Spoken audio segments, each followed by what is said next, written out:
bum, bum, bum. $20. $20. We're on the line for $20. Hi, Jabor from Montreal, and I'm Maggie, Mrs. Calabash. Come into my kitchen. We're going to have something today which is made with chicken, sweet, it's spicy, sweet orange peel chicken. It's a favourite of mine. And I'm teaming it today with some noodles, some spaghetti, but you can easily serve it over rice. And I'm doing some super greens with it because it's winter. We can all do with some extra iron, some extra Vit B, Vit D, vitamin A, you know, just to keep the old immune system working. So to begin with, this is chicken breast, which I sliced thinly and then chopped into bite-sized pieces. And it's been covered in corn flour. Now, there's two reasons. A, it crisps the chicken, and B, it tenderizes the chicken. And I like to leave it in the fridge overnight. But if you're doing that, just make sure that you bring it out to room temperature. Let the meat come to room temperature before you cook it, and it'll be a lot more tender. So let's go back to the stove. Whoa, we're running out of space. Take this off. I did just preheat some sesame oil in here, and I'm going to put the chicken in there just to start to cook. It won't take long because it's cut into very small pieces and they're not very thick. Now you see the bowl is quite yucky. So when you come to put the bowl to rinse, put cold water on it, not hot water. Put hot water on, it's going to turn to starch. So let's just put that down there. And here I've got garlic and green onions, sieved tomato. I like sieved tomato. I use it a lot. I find, in fact, I use it on pasta.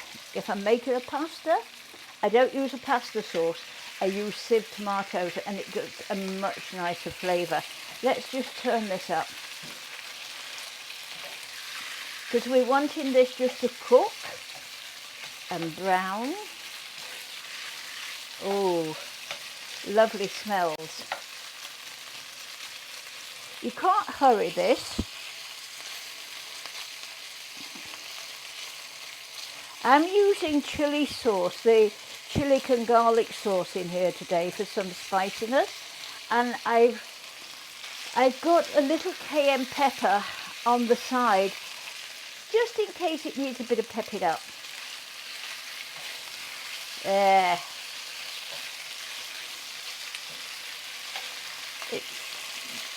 It's getting a little bit warm, but I like these small spatulas. I've only got little hands, you see. So let's just keep turning this over like this. And actually what I'm going to do, I know the recipe says to put this on a plate whilst you cook the rest.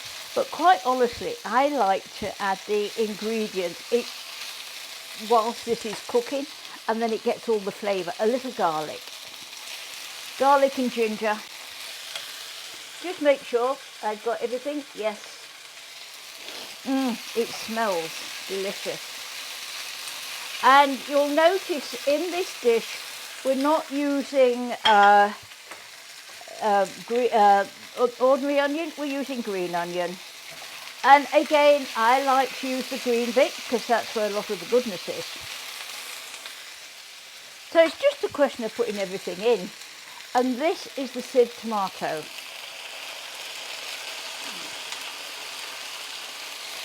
I'm going to turn down the heat a little bit. There we are. I don't want anything to burn. It's making quite the noise, isn't it? Oh, look, all that beautiful goodness going together. Let's just scrape out this. There. Put that over there. This is the chili sauce. You can use sriracha, but I like to use I like to use the garlic and chili sauce. Ooh, it's already beginning to smell absolutely delicious. Of course, we have to have the soy sauce in. If you've got somebody that's gluten intolerant in the family, or you're cooking this for friends and you're not quite sure, I would use a gluten-free soy sauce. You see, the cornstarch is fine. They can eat the cornstarch, but there's some wheat flour, could be wheat flour in there. And now sugar. I'm going to add 4 ounces of water. There we are. Let's just put that over there. Bring that up. Turn the heat up. Now, we need sugar in there because you need the sweetness. I'm a diabetic, so I've used the minimum amount of sugar. I can always add a little bit more sugar, but I can't take it away. So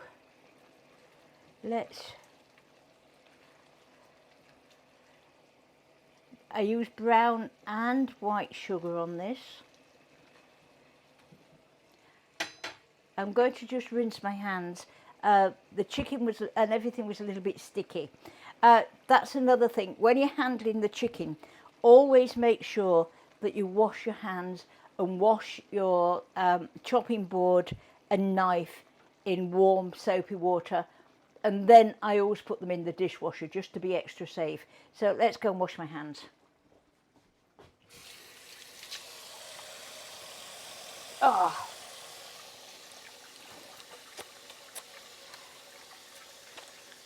Cooking can be a bit messy, you know, sometimes, especially if you're cooking with me. I'm not, things tend to roll out of the saucepan sometimes. I'm just going to get my, here we are. I've made a mess. I've got soy sauce all over the place. There we are. Now we've got, for the orange, I've got grated orange peel and orange, just very, very thin orange, the orange pest. So we've grated and we've sliced, and that's going to give the different flavours. Now, you see, this is coming up nicely, and I'm going to taste this, because if it's not quite spicy enough, I'm going to add some more spice at this stage so that it infuses all the ingredients. Let's have a taste.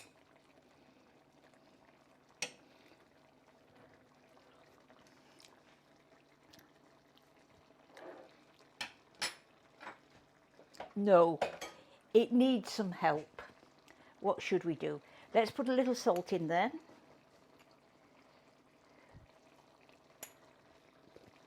A little pepper.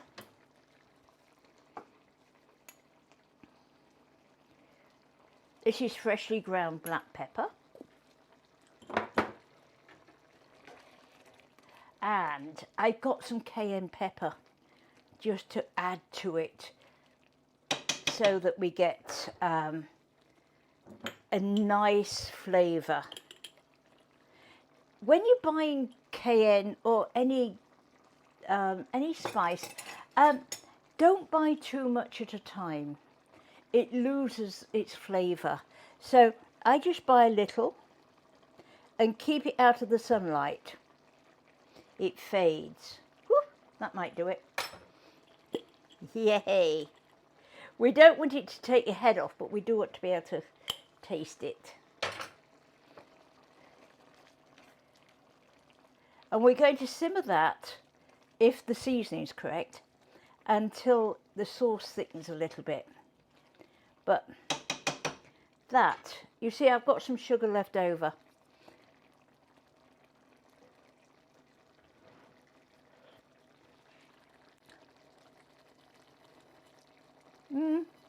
Yeah, the hotness is there. I don't need any more, but I do need a little more salt.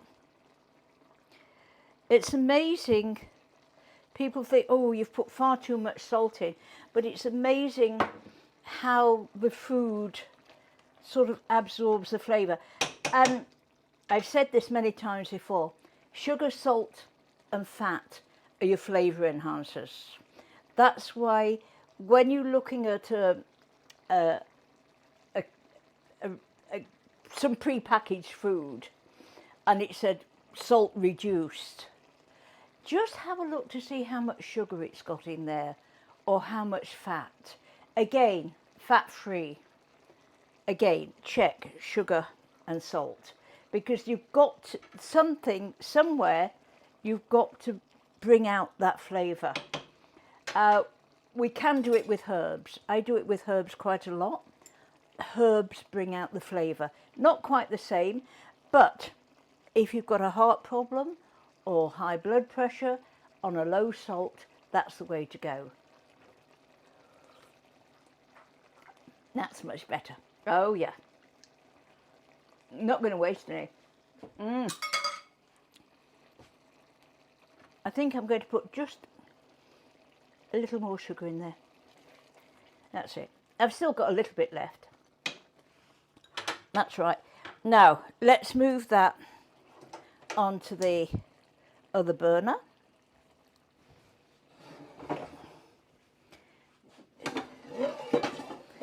Actually, I've got spaghetti in there. I'm going to move it over onto that burner because I've got a camera up there and I don't want to melt the camera.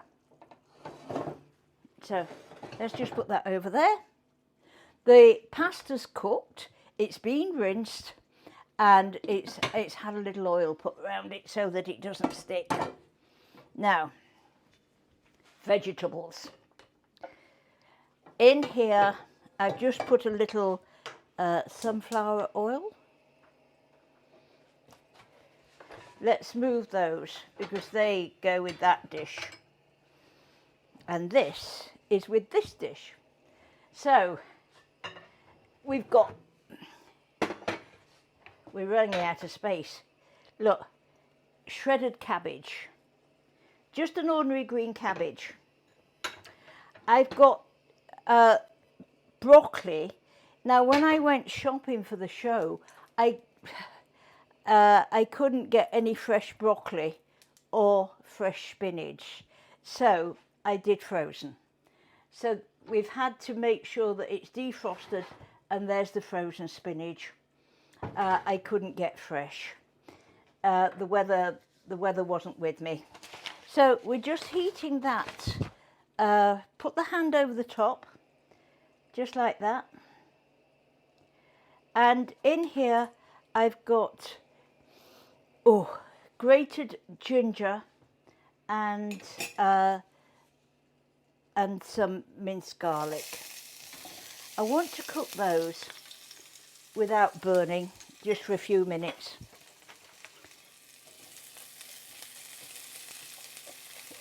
You can smell, it's nice, the smell comes up. Now, normally I would add the broccoli at this stage, but that is frozen broccoli, so it's not going to take quite so long to cook. So I'm going to put the cabbage in first. I'm just using a plain green cabbage today, but a Napa cabbage would be rather nice. And we're going to cook this. Now, I have a dog, or we have a dog, called Cokie, but is passionately fond of cabbage. It's only a little cocker spaniel. And the other day I had in the vegetable rack, towards the end of a head of cabbage, and I found him with it in his mouth, sort of staggering down the hall with it. He was going to take it and eat it. He likes nothing better for me to peel the leaves off the cabbage and just give it to him. He's mad on vegetables. And it's quite a pain, actually, when the veggies are growing in the garden, because he goes and helps himself. He's quite something. So I like cabbage, as you probably notice. Derek calls me the cabbage queen, because I can do all sorts of things with cabbage. Cabbage and cauliflower. Well, I grew up in England, and in the 50s, well, mid-40s, 50s, and 1950, we'd still got rationing in England. In fact, I've still got the rationing book. It didn't come off until 1950. So we didn't have a lot of choice.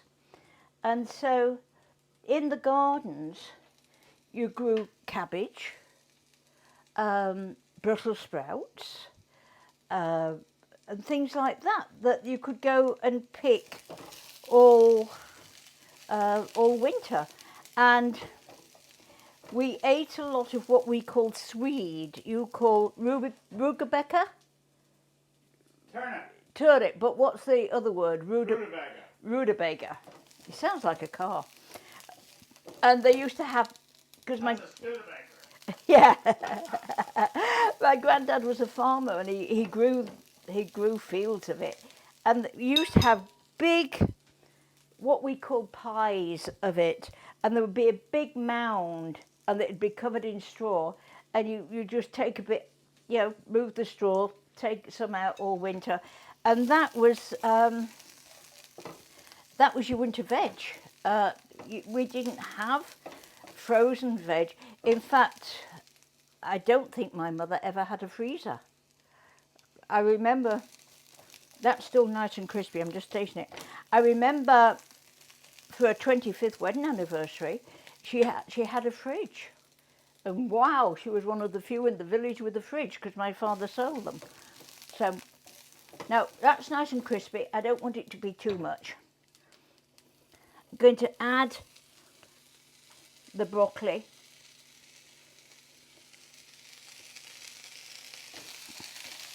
Lovely and green. I would have preferred, I must confess, I would have preferred some fresh broccoli, but this makes a really good substitute. And at least you know that when they're frozen, they haven't travelled for miles and miles and miles, and you're losing a lot of food value. So, and it's really quite green, this. It makes a great sort of side dish for Paddy's Day. And spinach. If you're using frozen spinach, defrost and then just put it in a sieve and press it to make sure that there's no excess liquid in there.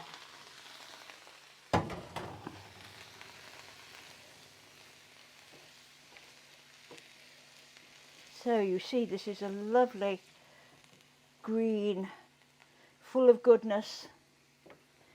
Ooh. And you know what I've not done?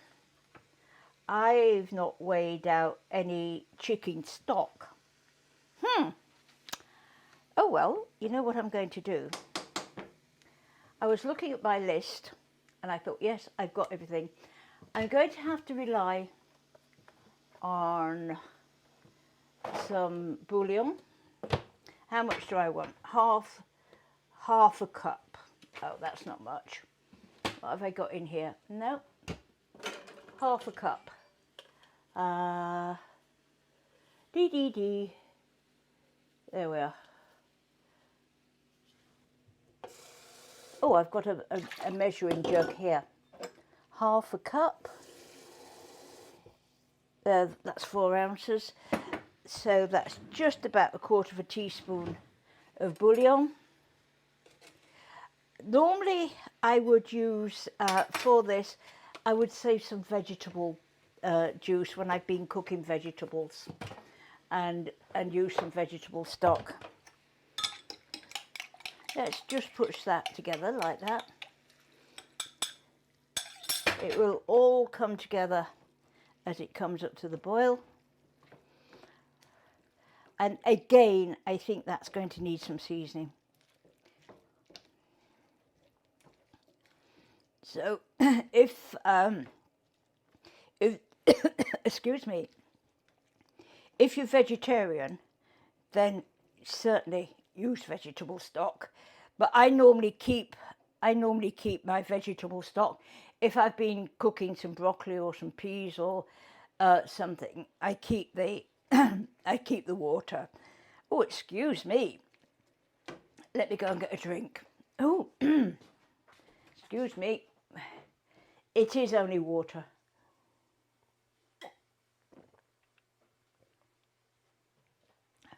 That's better.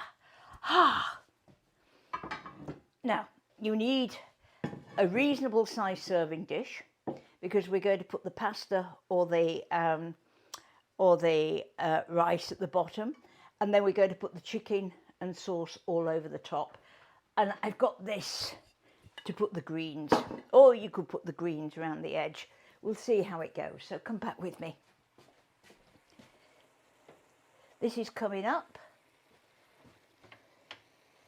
It won't take long because we've almost cooked the cabbage whilst it was just frying it off, sauteing it off, and we just pulled everything together with a little stock. So let's taste it. Now you see the stock adds flavour, so don't season it till you've put the stock in. I can't find a little bit to eat. Oh, I've got big pieces. Hang on a minute. It's warm.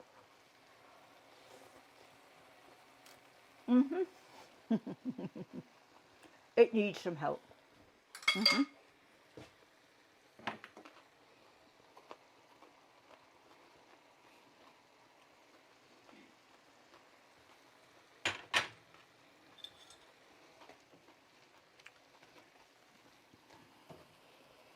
Pull this over.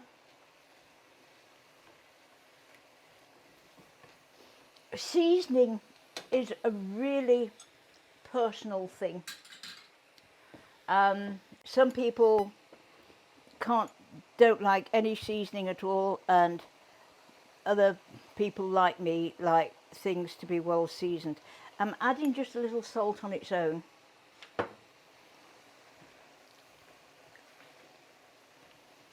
We don't want to overcook this because we don't want to spoil the nutriments in the vegetables.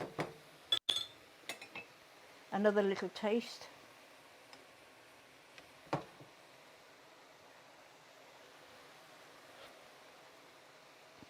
That's better. That's it. Okay, let's move things around again. So we'll move that over there.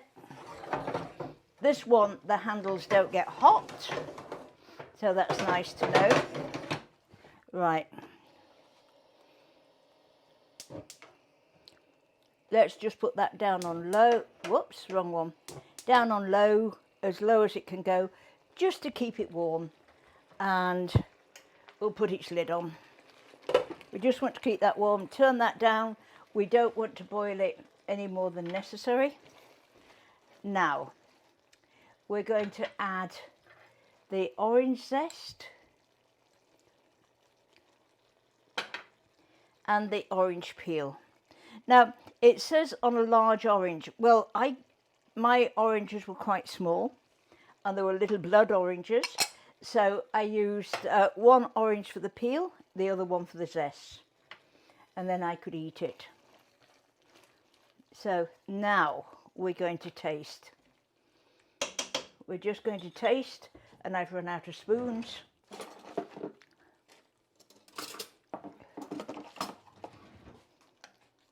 And, oh yes, and the chicken's well cooked. Oh yes, everything's ready. So we can turn everything off. Let's take this pasta over to the butcher block.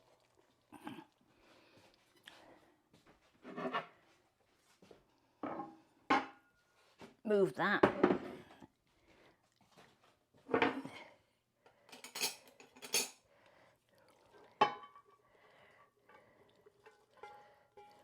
You see the pasta's not clinging together because I put a little oil, I rinsed it and then put a little oil. Now, if you're cooking the pasta straight away and you're going to serve it, I wouldn't rinse it because it's got the starch around it, and that holds the flavour of the sauce. But I'd already pre-cooked the pasta. If I didn't rinse it, it would stick together like that and we'd never get it straight. So let's go back, bring the chicken, which will be a little bit warm.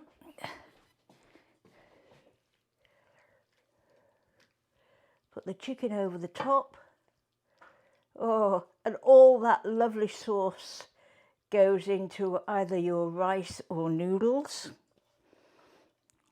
So that's why you don't want to reduce the sauce too much. And let's just put a little chop. I've got some cilantro here today, but you can use parsley just to add a little bit of colour to it. And get rid of that pan.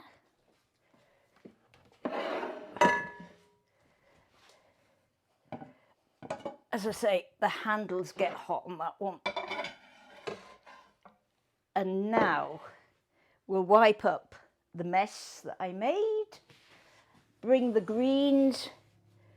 Just make sure that's clean. So that's the chicken. Beautiful. A nice glass of white wine, or maybe some sake with it. There we are. Everything's off. Look, beautiful, beautiful, beautiful greens.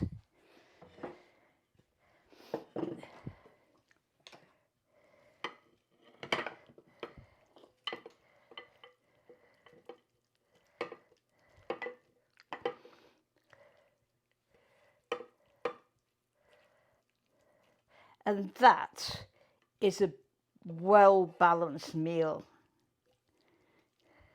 Boom, boom, boom, boom, boom, boom. 20 bucks. 20 bucks. Bye, Jabor.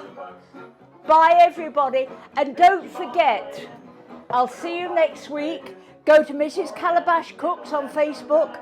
Like, share with a friend, and contact me with ideas for the show, anything. I love hearing from you. So please stay safe, stay warm, and I'll see you next week.